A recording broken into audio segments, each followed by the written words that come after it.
o verso 17, diz, então regressaram os 70, possuídos de alegria, dizendo, Senhor, os próprios demônios se nos submetem pelo teu nome.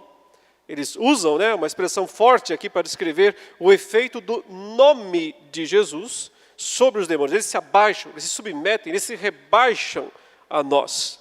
É evidente que isso não era uma questão de poder dos discípulos. Os discípulos não eram mais poderosos do que os demônios. Era um poder legal que estava em ação, obrigando os demônios a se submeterem não só a Cristo, mas também aos discípulos de Cristo que já estavam compartilhando da autoridade de Jesus. Veja que é exatamente essa a explicação de Jesus para o fato. O verso 18 diz, mas ele lhes disse, eu via Satanás caindo do céu como um relâmpago. Eis aí vos dei autoridade para pisardes serpentes e escorpiões, e sobre todo o poder do inimigo, e nada absolutamente vos causará dano. Eu dei autoridade para vocês, para pisar o inimigo. Então eu sou aquele que veio para pisá-lo. O reino de Cristo é um reino esmagador. Após a ascensão, após a ressurreição e a ascensão, vai ser um rolo compressor, esmagando tudo que é cabeça. Mas aqui ele já está em ação. Ainda que localizadamente, ainda que até certo ponto, um avanço pontual, mas ele está dizendo, vocês já estão pisando serpentes e escorpiões. Porque eu lhes dei esse poder. E mais uma vez, ele liga isso com a restrição do poder de Satanás. Porque, na verdade, esses demônios todos, eles não têm qualquer autoridade. O único que tem é Satanás, que conquistou essa autoridade quando enganou Eva, quando iludiu e introduziu o pecado no mundo, e pelo pecado a morte. Por isso, então, ele é reconhecido como o Senhor da morte, um dos termos que nós vamos ver daqui a pouco. Essa autoridade pertence a Satanás e Cristo veio para tirar isso dele. Mas isso se dará num processo, muitas coisas têm que acontecer, algumas já aconteceram, Cristo já nasceu, isso já foi uma derrota. Ele já triunfou a primeira tentação contra Satanás, já impôs uma segunda derrota contra Satanás e o restringiu temporariamente. E agora ele explica o motivo pelo qual os próprios discípulos também estão tendo autoridade para expulsar os demônios das cidades de Israel. Veja que os discípulos não vão para fora de Israel. Aliás, quando Jesus mandou os 70, ele deu uma ordem explícita. Não entrem em aldeia de samaritanos e não vão aos gentios. Ou seja, e essa autoridade vocês não têm. Vocês têm que ficar restritos. Eu tenho para ir lá fora, vocês não. Vocês têm que ficar aqui em Israel, por enquanto. Mas em Israel deu certo, eles expulsam os demônios e voltam felizes da vida, porque Jesus, o nome de Jesus lhes deu essa capacidade. Então Jesus explica o motivo, ele disse, eu via Satanás caindo do céu, como um relâmpago. Então, a razão do poder, da autoridade que os discípulos estão exercendo em nome de Jesus contra as forças das trevas é a queda de Satanás. É ele caindo do seu posto de autoridade. Mas o que significa isso? Quando aconteceu isso? Eu sei que a maioria de nós, crê que Satanás foi expulso do céu em algum momento antes da fundação do mundo. Essa é a crença comum de 99% dos crentes. Mas ela está errada. Ela está errada, não há nenhuma evidência bíblica de que Satanás foi expulso do céu lá antes da fundação do mundo, ou em qualquer outro momento. Porque durante todo o Antigo Testamento, Satanás se apresenta diante de Deus. Ou o livro de Jó não fica no Antigo Testamento? É um livro do Antigo Testamento. pós-queda. Talvez Jó tenha sido registrado, a história pode ser remeter ao 9º século antes de Cristo, talvez, até pode ser 1200 antes de Cristo, ninguém sabe com certeza quando se deu aquela história. Mas certamente não foi antes da fundação do mundo. E Satanás estava entre os filhos de Deus, perante o Senhor. Aliás, a narrativa é muito interessante no livro de Jó, porque diz assim: num dia em que vieram se apresentar perante o Senhor os filhos de Deus, entre eles estava também Satanás. Essa narrativa, ela transmite a ideia, uma figura da corte celeste. O grande rei no seu trono e os seus ministros vindo perante ele para dar relatório das suas funções. O vir se apresentar perante o Senhor significa vir trazer relatório do trabalho, das funções.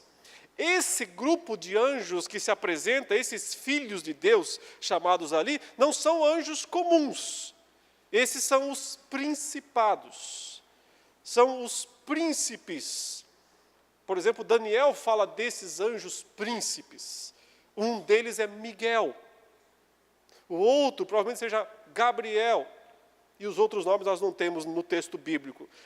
A literatura apócrifa criou inúmeros outros nomes, mas nós só temos na literatura bíblica esses dois. Entre eles estava Satanás.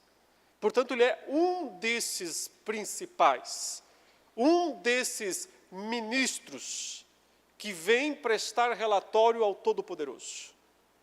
A postura de Satanás nessa história é extremamente respeitosa. Satanás não se dirige ao Senhor. Satanás não fala, ele está quieto, até que o Senhor se dirige para ele. E você, Satanás, onde estava? O Senhor pergunta para ele, de onde você está vindo? O que significa isso? Sua vez, dá o seu relatório.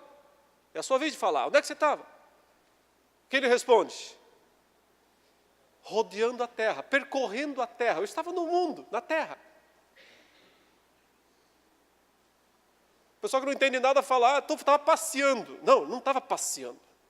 Ele estava trabalhando. Eu estou voltando da minha função, estou voltando do meu trabalho. Eu sou um supervisor.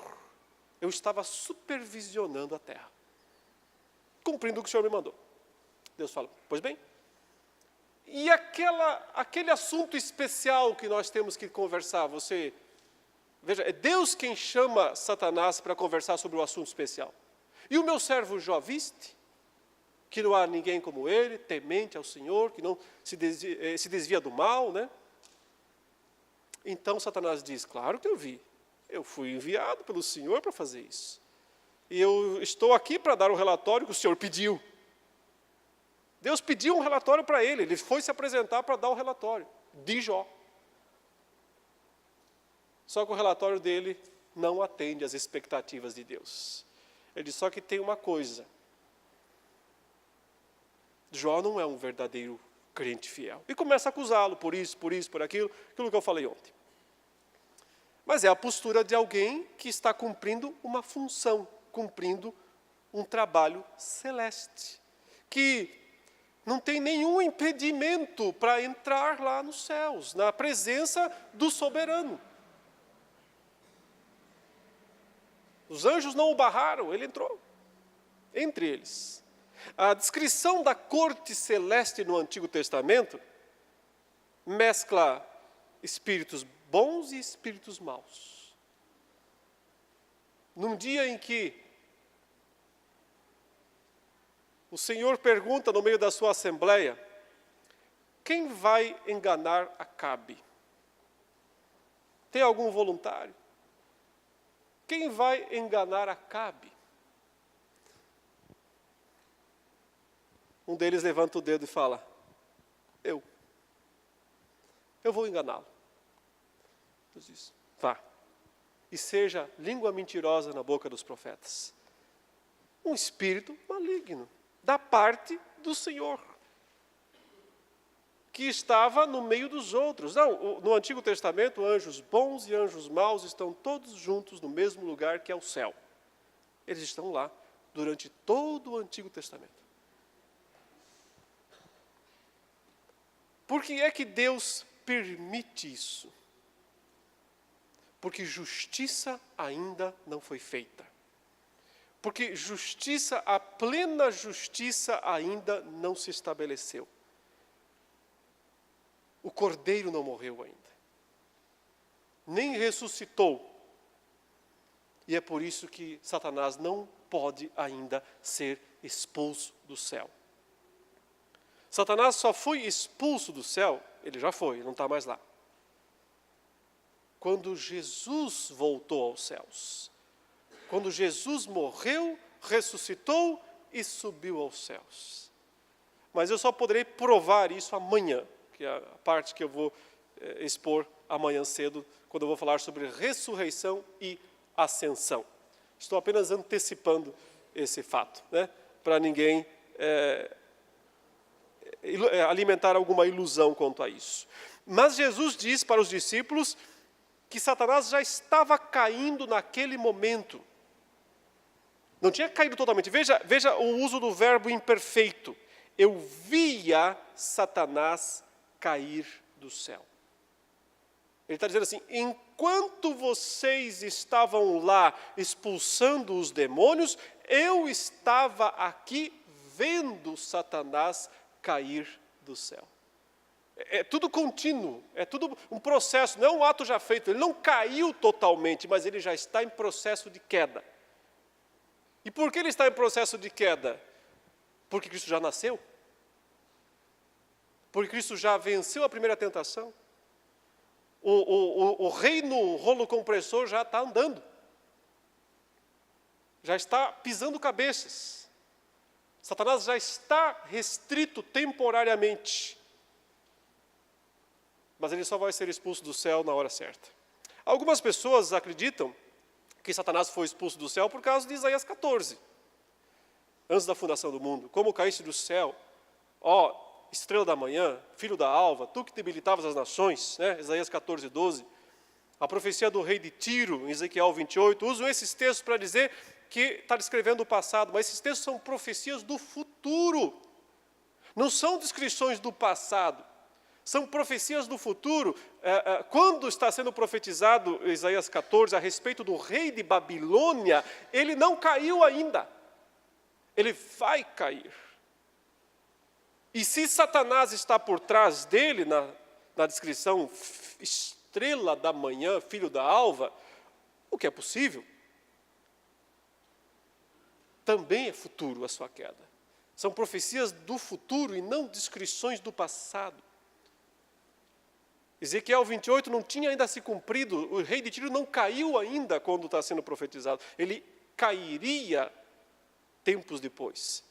E se o rei de Tiro, de Ezequiel 28, e o rei de Babilônia, de Isaías 14, são mesmo, como alguns acham, tipos de Satanás, figuras de Satanás, o que não é impossível, né?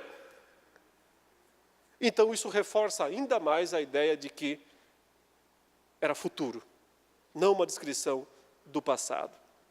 Chegaria o momento em que o príncipe do mal seria expulso do seu posto de autoridade.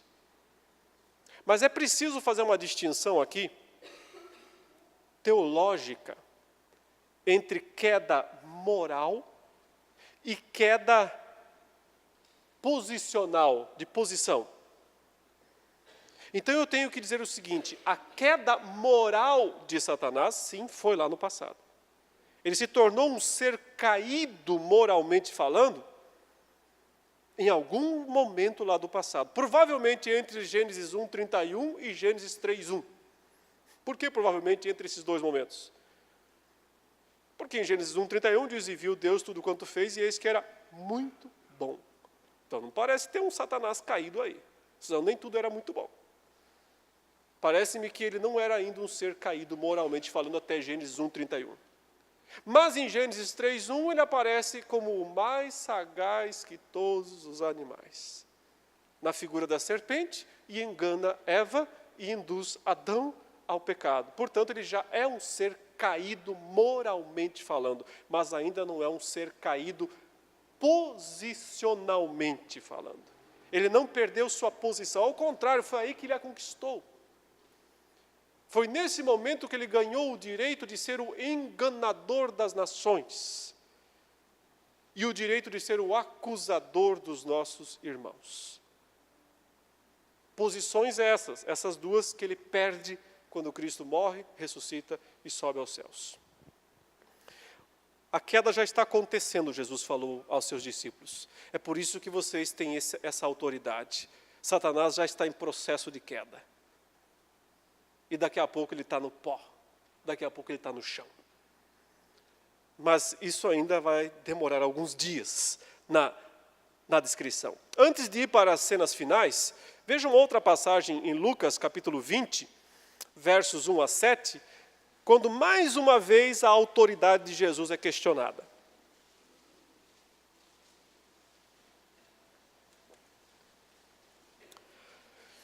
Aconteceu que num daqueles dias, estando Jesus a ensinar o povo no templo, olha que mudança, não está mais lá na Galileia, lá no fim do mundo, os fariseus, os escribas, eles foram lá, mas agora a coisa estava pior, porque Jesus está no próprio templo, ele entrou dentro da capital, ele está em Jerusalém e está dentro do templo, fazendo o quê?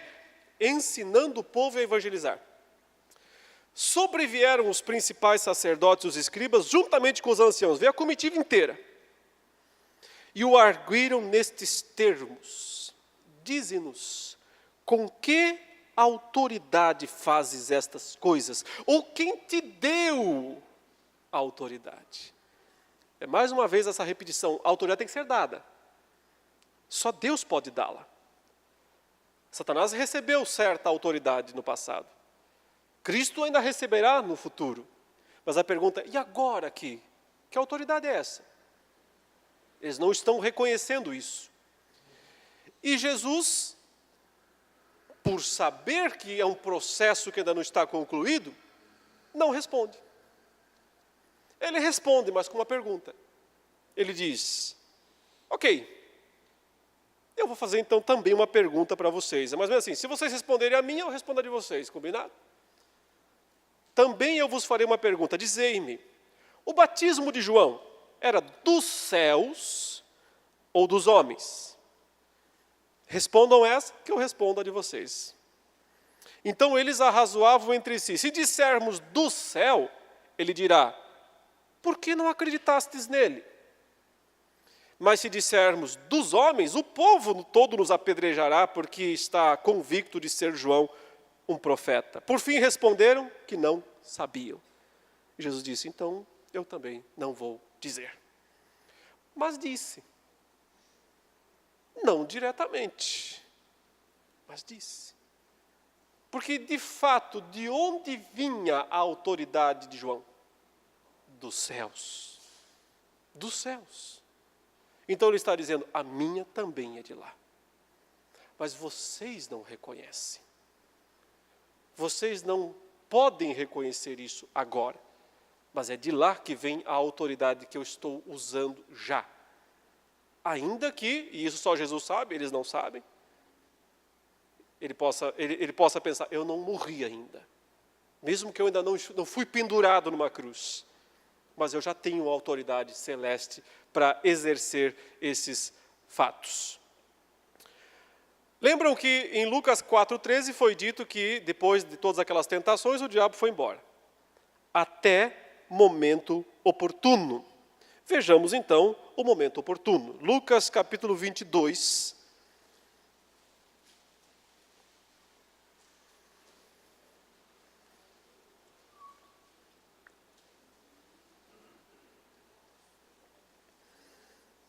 Estava próxima a festa dos pães asmos, chamada Páscoa. Agora veja que descrição triste, lamentável.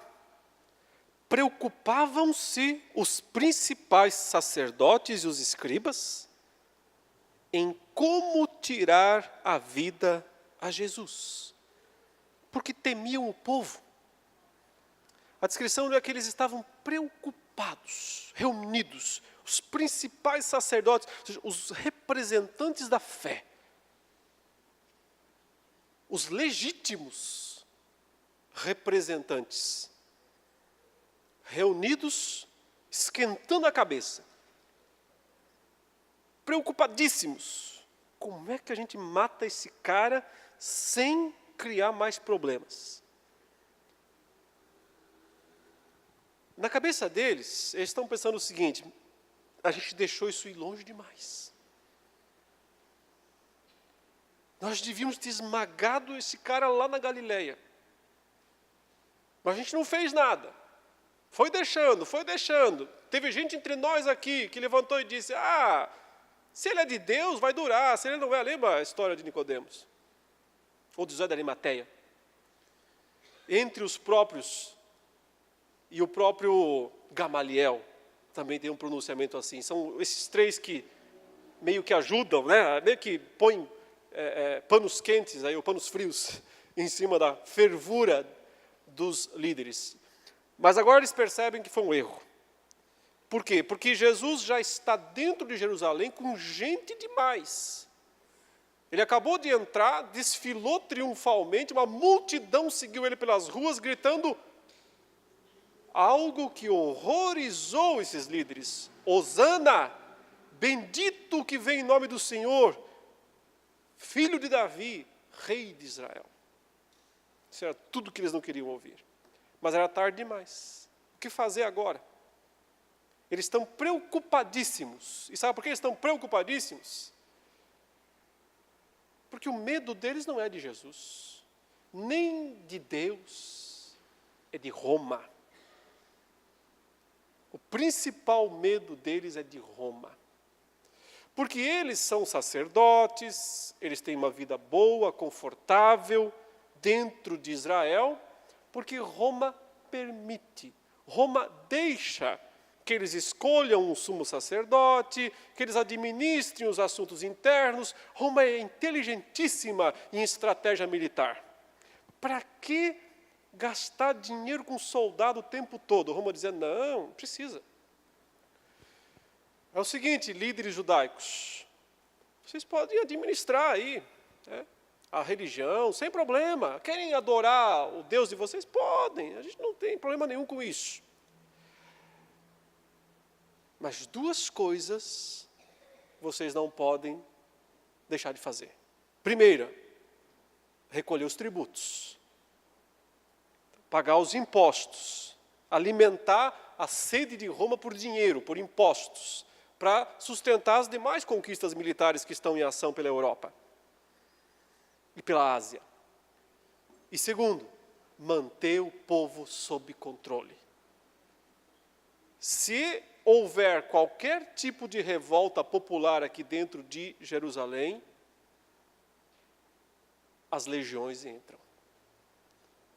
Então, a região da Judéia e da Galiléia tinha vários destacamentos militares que estavam de prontidão. Não estavam dentro. Claro que havia circulação de soldados por dentro das cidades, mas as legiões ficavam fora. Se precisassem, elas invadiam. Como invadiram no ano 70. No ano 70 foram as legiões romanas lideradas por o general Tito, que seria imperador anos mais tarde. E ele invadiu e destruiu tudo, porque houve uma revolta dos judeus. Mas aqui, essa é a preocupação dos líderes religiosos. Eles têm medo de perder seus privilégios. E percebem que aconteceu tarde demais, porque eles tiveram a chance de esmagar esse adversário e não fizeram. E se eles fizerem isso agora, se eles o matarem agora, eles criam uma revolta popular. E se eles criarem uma revolta popular, Roma invade. Então, aí está o dilema deles. Como é que a gente mata esse cara sem criar uma guerra civil aqui dentro? E aí vem a solução. O verso 3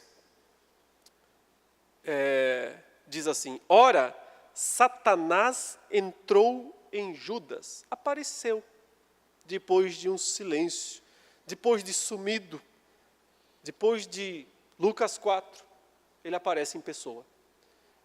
Entrou em Judas, um dos 12, chamado Iscariotes, que era um dos 12. Este foi entender-se com os principais sacerdotes e os capitães sobre como lhes entregaria a Jesus. Então eles se alegraram, ufa, se aliviaram, foi embora a preocupação. Estavam preocupados, agora não tem mal. Olha, a solução chegou. Encontramos a solução, ou melhor, nos foi dada. Quem deu? Judas, possesso de Satanás. Não tem como você não ver a ligação clara dos fatos. Eles estão lá reunidos, preocupados, como é que eles vão matar a Jesus sem criar uma revolução que faça Roma invadir a cidade. Não sabe o que fazer. Então, porque esse ora também pode ser traduzido como então. Aliás, é melhor traduzido como então. Então Satanás entrou em Judas.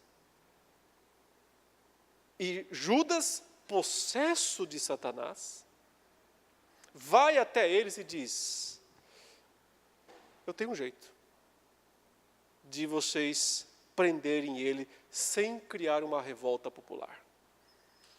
Eles dizem, ele explica como é que vai fazer isso, e eles dizem, não podia ser melhor.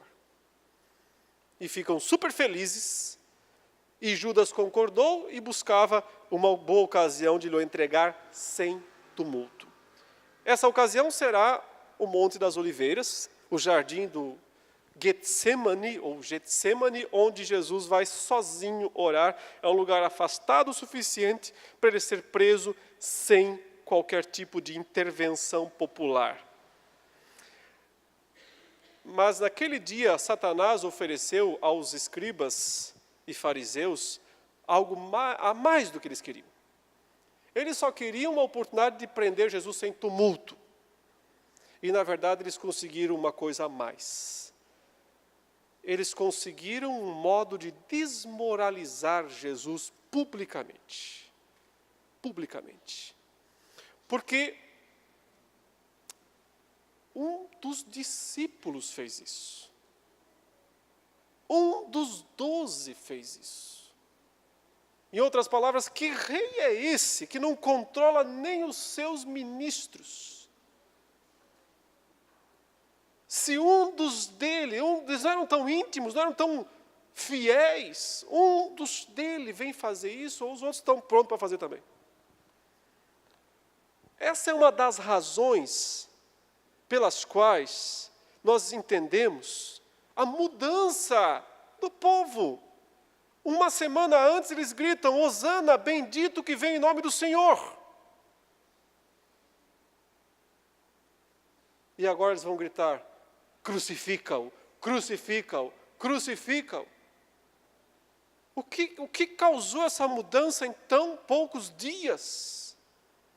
Uma das coisas certamente foi a recusa de Jesus de ser o rei que eles queriam.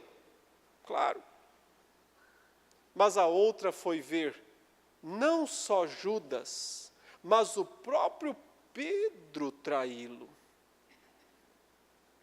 Porque no mesmo capítulo 22 de Lucas, Satanás age pela segunda vez. A primeira vez ele age possuindo um discípulo que na verdade é dele. Porque Judas nunca foi um crente verdadeiro. Ele sempre foi o filho da perdição. Então, nada mais justo que o filho da perdição seja possuído pelo próprio senhor da perdição. Mas a coisa fica mais complicada quando lá para o meio do capítulo 22, Pedro também é atacado. Seria muito bom se eu tivesse tempo de expor todo esse capítulo 22, que é extraordinário, mas não é possível, eu tenho que selecionar algumas partes. O verso 31, eles estão à mesa, é a Santa Ceia. Jesus já fez uma coisa interessante agora há pouco. Ele disse, um de vocês me trairá.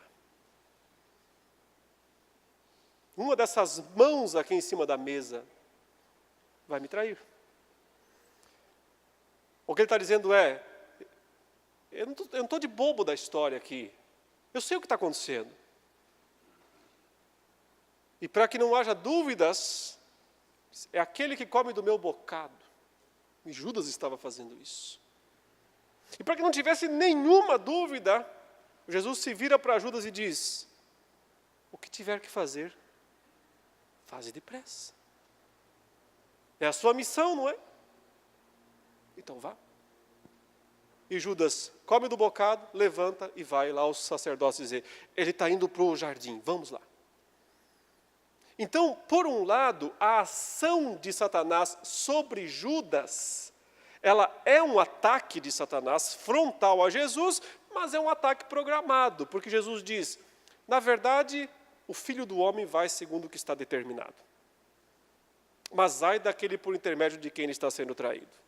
Então ele está dizendo: o que tinha que acontecer comigo vai acontecer. Judas é o traidor, ele foi escolhido para isso, ele vai fazer isso. E vai pagar por isso. Mesmo que duas coisas estejam acontecendo com ele.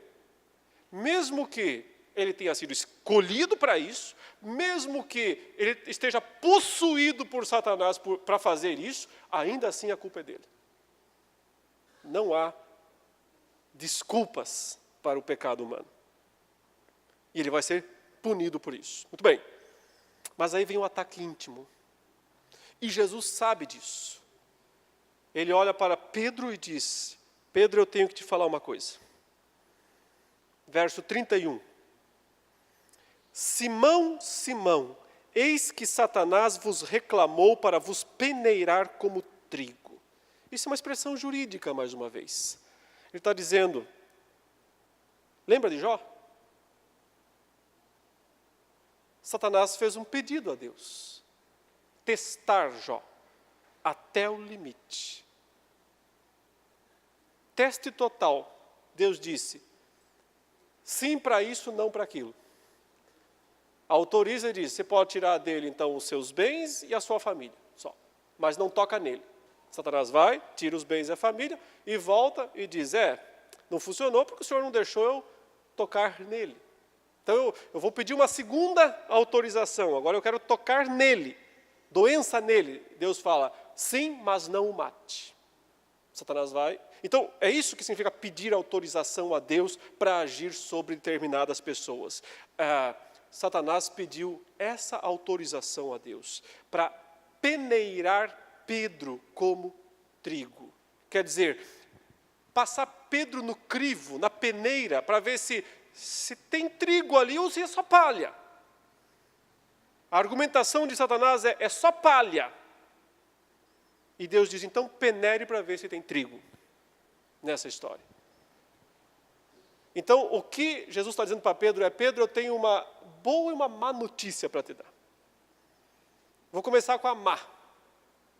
Satanás pediu formalmente lá nos céus para te testar até o limite máximo. E a má notícia é que foi concedido. Isso vai acontecer com você.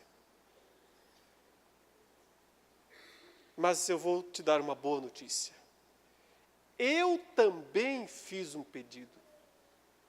Eu também entrei com uma medida, uma liminar. Eu roguei por ti, para que a tua fé não desfaleça. Mas hoje ainda você vai me trair.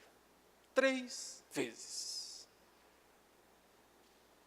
Então, diferentemente de Jó, que foi testado por Satanás, mas não pecou, Pedro foi testado e pecou. Caiu. E ainda assim foi preservado por Deus, por intervenção de Cristo, para que ele continuasse crente, continuasse fiel. Mas com toda certeza isso doeu profundamente no coração de Jesus. Porque aí não era um discípulo perdido como Judas, a quem ele não disse em momento nenhum: eu roguei por ti para que a tua fé não desfaleça. Não tem fé. É interessante, né? Por que Jesus não chamou Judas e disse: Judas, sei que você gosta de dinheiro, cara, estou vendo que o seu negócio é grana. Sabe aquelas vezes que você botou a mão lá na bolsa e levou uma parte? Eu sei, cara, eu vi. Sei que o seu problema é dinheiro. Mas olha, aguenta. Estou rogando por você para que a sua fé não desfaleça. Não, Jesus não faz isso com Judas. O que tiver que fazer, faz depressa. Você é o traidor. Vai cumprir seu trabalho. Se isso não é eleição, a Bíblia não faz mais sentido nenhum. E ao mesmo tempo ele diz a Pedro, eu roguei por ti, para que a tua fé não desfaleça. E foi isso que garantiu que Pedro permaneceu fiel. Mas doeu, certamente doeu. Uma parte do suor de sangue que vem em seguida em Cristo é decorrência disso. É o sofrimento de quem está carregando, né, a dor, de ter que lidar com gente tão mesquinha como nós. Ele vai orar, os discípulos dormem. Eles estavam agora há pouco dizendo que iam enfrentar tudo. E dormem, logo em seguida.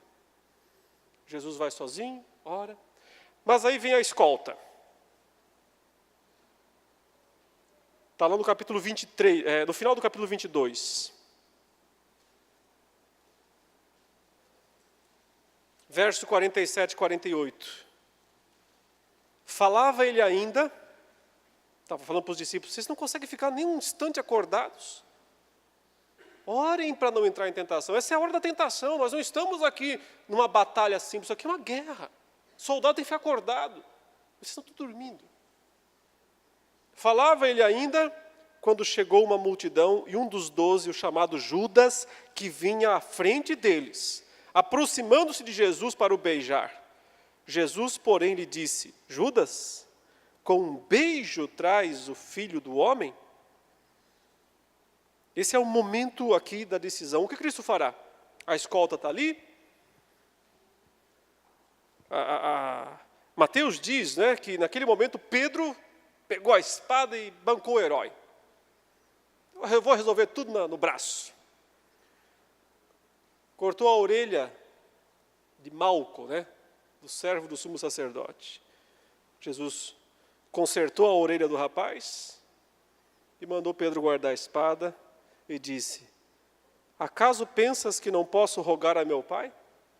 E ele mandaria nesse momento mais de 12 legiões de anjos? Quer dizer, se eu precisasse de proteção, se essa guerra fosse uma guerra de número de soldados ou de espadas, eu tinha um exército melhor do que vocês. Mas como se cumpririam as Escrituras, segundo as quais assim deve suceder? Então, ele diz, eu tenho que passar por tudo isso. Não era uma luta por poder, era uma luta por legitimidade. E nesse sentido ele tinha que lutar sozinho.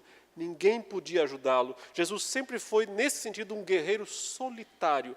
Desde que nasceu foi posto naquela manjedoura ao nascer.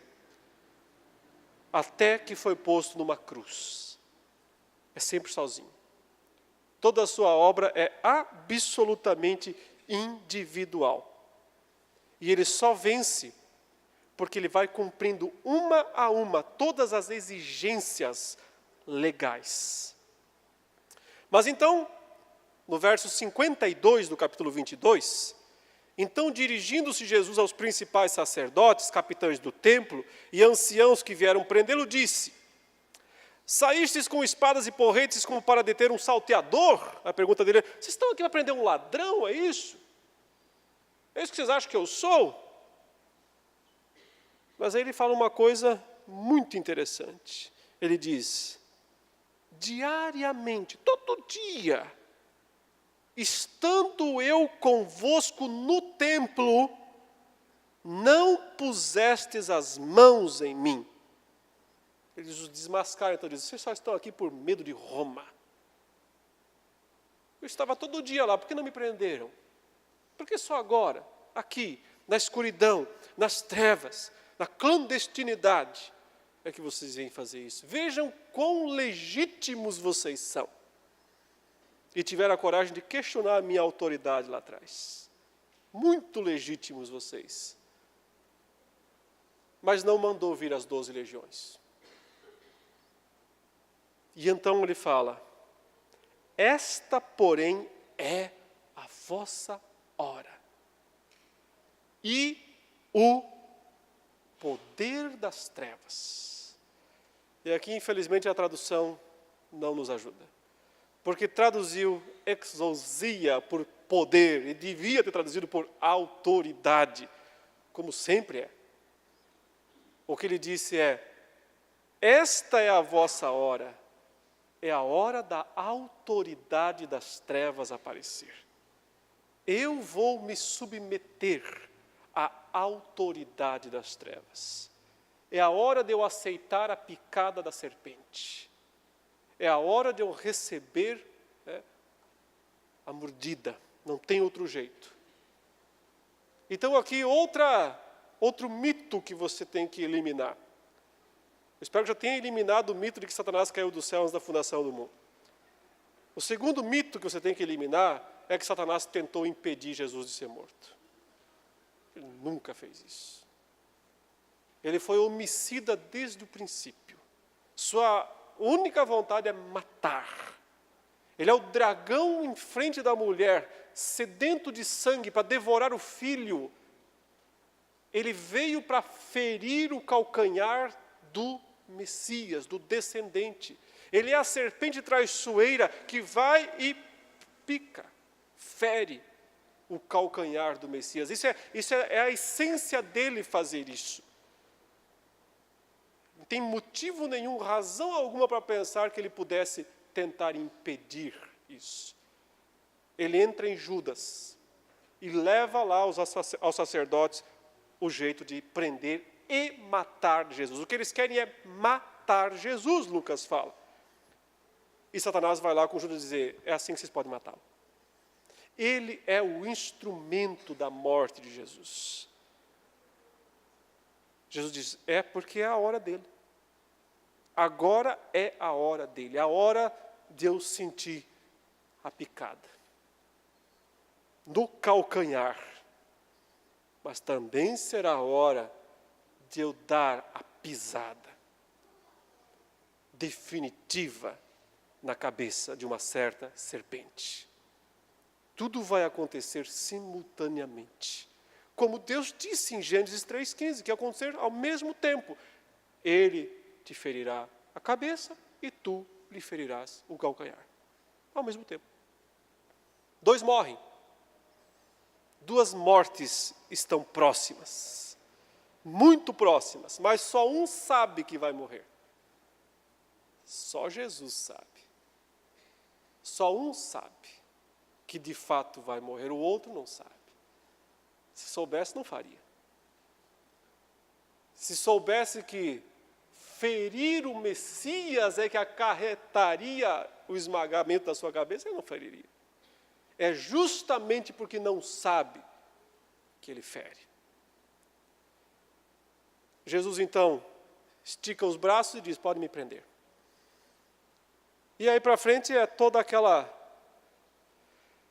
cena lamentável, né? De Jesus sendo jogado para lá e para cá, humilhado, batem nele, cospem nele, humilham ele, xingam ele, tiram as roupas dele, põem roupas vermelhas, fazem um escarcéu com ele. E ele não reage, como ovelha, sempre assim. Você não é o Pedro? Aquele que estava com ele o tempo todo? Eu? Não, nunca vi esse cara. 3 vezes. Tudo exatamente como ele disse. É a hora das trevas. É o poder máximo das trevas. Nunca houve antes um momento assim para as trevas, como este, em que o Senhor está concedendo. Os judeus não podem executá-lo, porque eles não têm autoridade civil, só religiosa.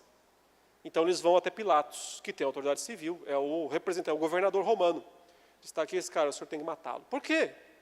Porque nós estamos mandando. Mas cadê as provas? O que ele fez de errado? Ele disse que é César. Ele diz que é o rei dos judeus. Ele diz que vai destruir esse templo e vai reconstruir de novo. Ou seja, aquela história toda, Pilatos lava as mãos, nós sabemos de tudo. Mas tem um momento da história de Pilatos que é muito interessante. E talvez você nunca prestou atenção nele. Está lá, aí você vai ter que sair de Lucas agora e ir para João 19. Verso 10.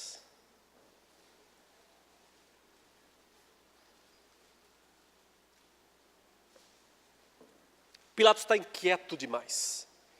Ele percebe que está numa armadilha ali com os judeus. Ele sabe que matar esse homem é perigoso. Isso pode causar uma revolta popular.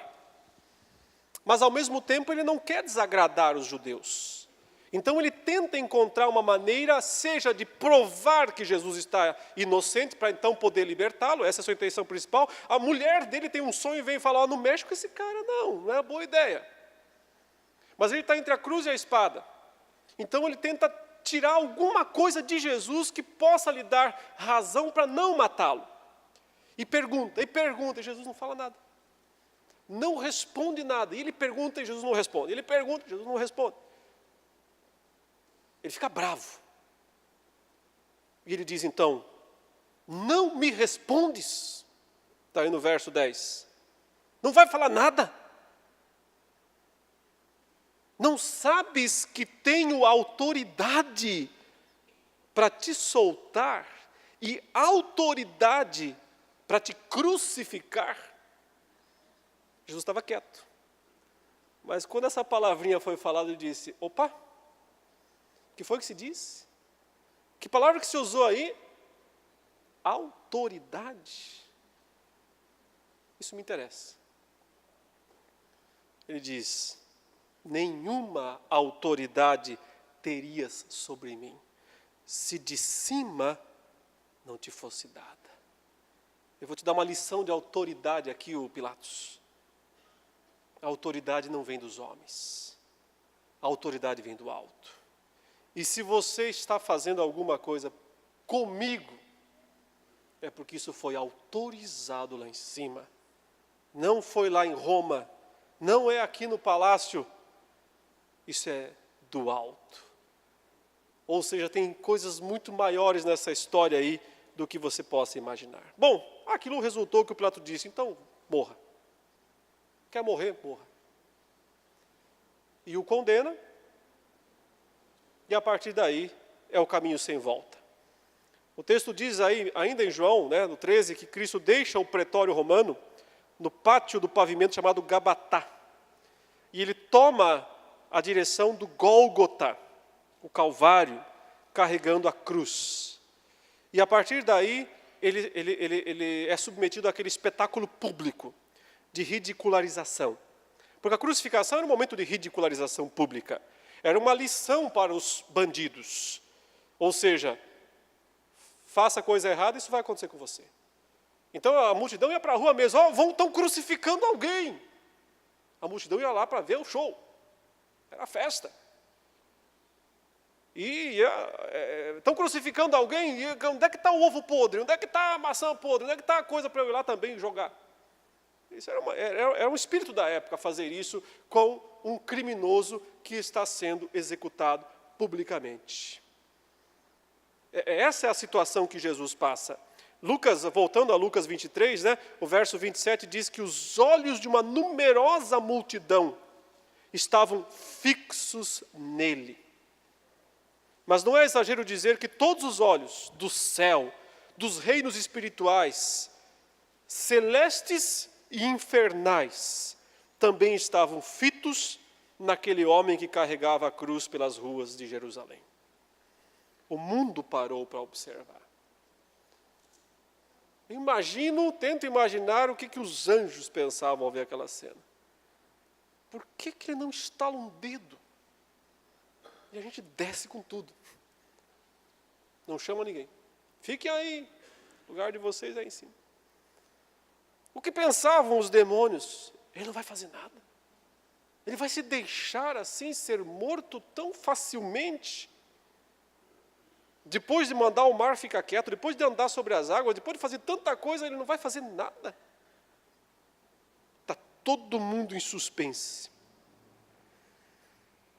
O verso 35 diz: o povo estava ali e a tudo observava.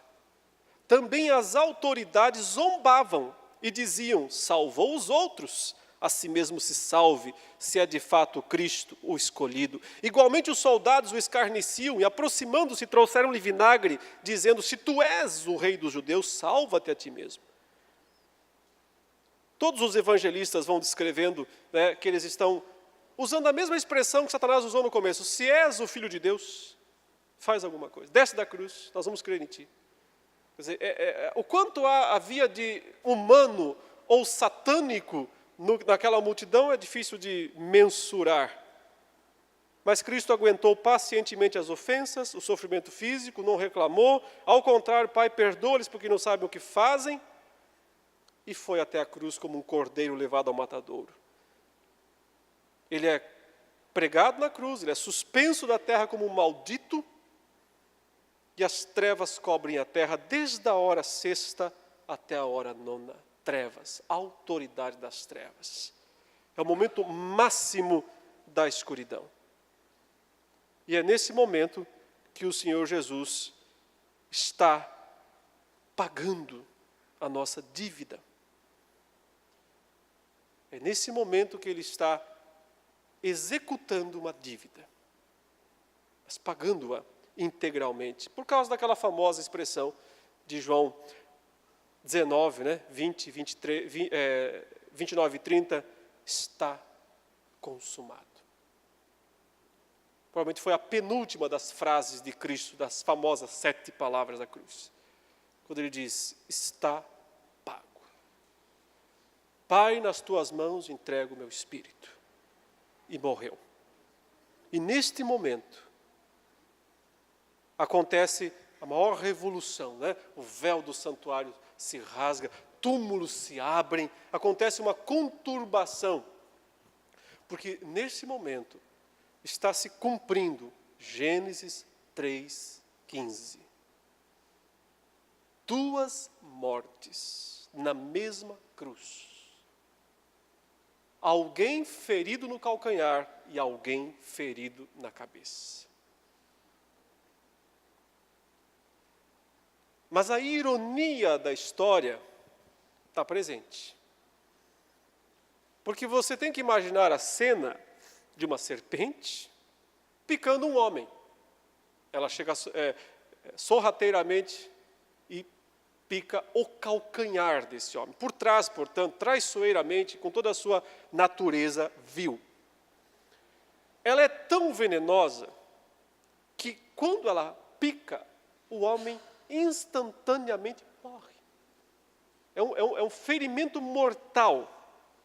Ele morre instantaneamente por causa da picada. E esse foi o grande erro da serpente. Porque não deu tempo dela fugir. Não deu tempo dela escapar. Ela picou com tanta fúria, com tanta raiva, com tanta mortalidade, que ele morre instantaneamente. Mas ao morrer, ele a esmaga. Então, de certa maneira, ela se matou. Ao matá-lo, ela acarretou a sua própria morte.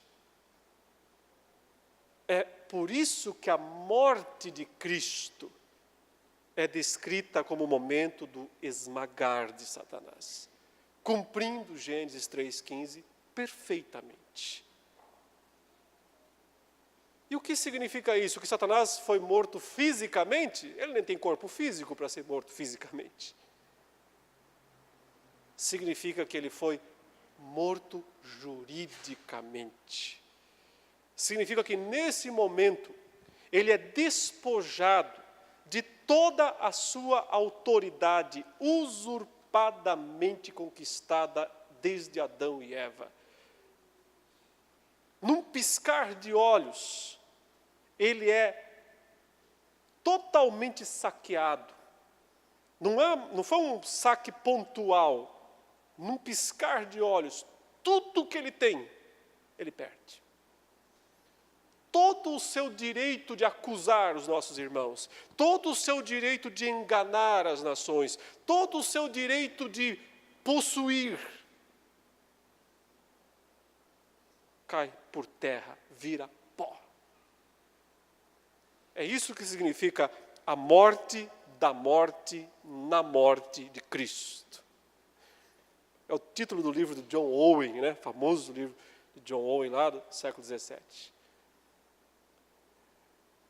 Quando ele diz, está consumado, aquilo foi um pisão definitivo sobre Satanás.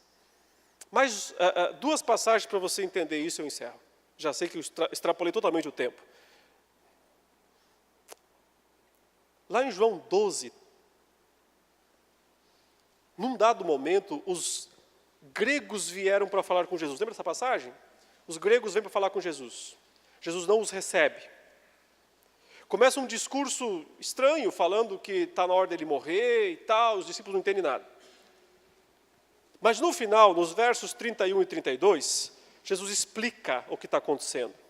Ele diz, chegou o momento de ser julgado este mundo, e agora o seu príncipe será expulso. Expulsão vai acontecer agora. É agora que ele vai perder o cargo, agora que vai perder o trono, vai perder a coroa, vai perder a função, vai perder o posto lá nos céus. O príncipe deste mundo será expulso. Quando ele diz? E eu, quando for levantado da terra, atrairei todos a mim mesmo. Isto dizia significando de que gênero de morte estava para morrer. O que ele está dizendo é que quando ele foi crucificado, quando ele seria crucificado, duas coisas aconteceriam. Primeiro, o príncipe desse mundo perde o seu principado, perde o seu cargo. Ele deixa de ser aquela autoridade legítima, ainda que usurpada, conquistada. Ele é varrido do mapa nesse sentido. E por sua vez, as nações mantidas nas trevas, dentre as quais estão os gregos ali que querem falar com ele, estão liberadas, caminho franqueado para virem até Jesus. É por isso que ele diz, toda a autoridade me foi dada nos céus e na terra, vão e façam discípulos de todas as nações. Não tem mais barreiras. Não tem mais um príncipe deste mundo brecando, barrando o avanço das boas novas a todas as nações. Ele perdeu. Ele foi despojado deste poder e isso aconteceu na cruz. Hebreus capítulo 2, versos 14 e 15, descreve isso de uma forma ainda mais forte. Hebreus 2, 14 e 15, capítulo 2, versos 14 e 15. Visto, pois, que os filhos têm participação comum de carne e sangue, destes também ele igualmente participou, agora veja aí, para que por sua morte destruísse aquele que tem o poder da morte, a saber, o diabo. A morte de Jesus matou o Senhor da morte. É isso que o texto está dizendo. Em que sentido Satanás era o senhor da morte? Que ele podia matar quem ele quisesse? Isso ele nunca pôde. Só com autorização divina. Só Deus tira a vida fisicamente de alguém, não o diabo, a menos que Deus autorize. Mas ele é o senhor da morte porque ele é aquele que exige a morte dos condenados, dos pecadores. E ele perdeu o direito de fazer isso. Quem, pois, intentará acusação contra os eleitos de Deus? É Deus quem os justifica. É Cristo Jesus quem morreu, olha a sequência, morreu, ressuscitou, o qual está à direita de Deus e intercede por nós. Quer dizer, caiu o promotor e em seu lugar subiu o advogado. Não tem mais aquela cadeira de acusação lá em cima vazia, está vazia. Não há mais acusação contra o povo de Deus. Por isso Paulo pode dizer, justificados, pois, pela fé, temos paz com Deus. Acabou a guerra. Acabou o conflito. A guerra escatológica acabou. ela já foi vencida pelo Rei dos Reis, pelo Senhor dos Senhores. Quanto aos seus inimigos, olha a descrição deles, lá em Colossenses capítulo 2, verso 14 e 15.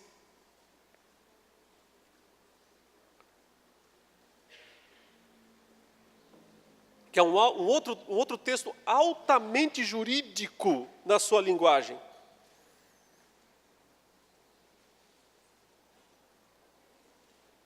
E despojando, primeiro, tendo cancelado o escrito de dívida, olha aí, que era contra nós e que constava de ordenanças, o qual nos era prejudicial, removeu-o inteiramente, encravando na cruz. Ou seja, ele resolveu uma dívida nossa, uma dívida legal, uma dívida jurídica. Tirou isso do caminho, rasgou isso, rasurou isso, totalmente. O que era esse escrito de dívida? Não é a lei. Jesus não estragou nada, ele não riscou a lei. Escrito de dívida era a acusação de Satanás. Era o poder de Satanás de acusar o povo de Deus com base na lei, usando a lei para isso. Cristo não foi lá e rasgou a lei, ele rasgou a acusação de Satanás. Por quê? Porque ele cumpriu a lei. Não vim para rasgar a lei. Não vim para tirar a lei. Não vim para eliminar, vim para cumprir. Ele cumpre a lei e então rasga a acusação do inimigo. E despojando os principados e as potestades, publicamente os expôs ao desprezo, triunfando deles onde? Na cruz está o triunfo de Cristo. Ali ele não despojou só Satanás, mas todos os principados e potestades aliados de Satanás. Despojados todos eles das suas funções. Perderam. Irreversivelmente. Você já deve ter visto um monte de gente por aí tentando destronar principado, né? Chegaram 2000 anos atrasados. Jesus já fez isso há 2000 anos atrás. Tem gente até hoje indo na cidade, onde é que está o principado? Vamos despojá-los aqui, vamos fazer um ritual para quebrar. Estão um pouquinho atrasados. É o que dá a não entender a Bíblia. Jesus já fez isso. Ele já triunfou sobre eles. Ele já os despojou, tirou suas armas. Despojar é tirar suas armas. Ele venceu o exército inimigo sozinho. Limpou eles das suas armas e bens. Largou eles nus, essa é a ideia, para serem ridicularizados pelas hostes celestes. Ou seja, o que fizeram com ele, ele fez com eles também. Ele não foi humilhado? Não tiraram suas roupas? Não puseram uma coroa de espinhos? Não cuspiram nele? Não o humilharam pelas ruas de Jerusalém? Ele se submeteu a isso. Ele tem que ser ferido. É o calcanhar dele que tem que ser ferido. Ele aceitou isso. Mas no exato instante em que ele morre na cruz, ele diz: agora é a vez de vocês. É a vez de vocês serem despojados, de perderem todos os seus direitos, de serem humilhados perante os céus e a terra. E isso não é o que vai acontecer no futuro, na segunda vinda de Jesus. Isso é o que aconteceu no passado. Já é fato, já é realidade. E amanhã eu espero que, expondo a ressurreição e a ascensão, isso fique mais claro. Por hoje é só.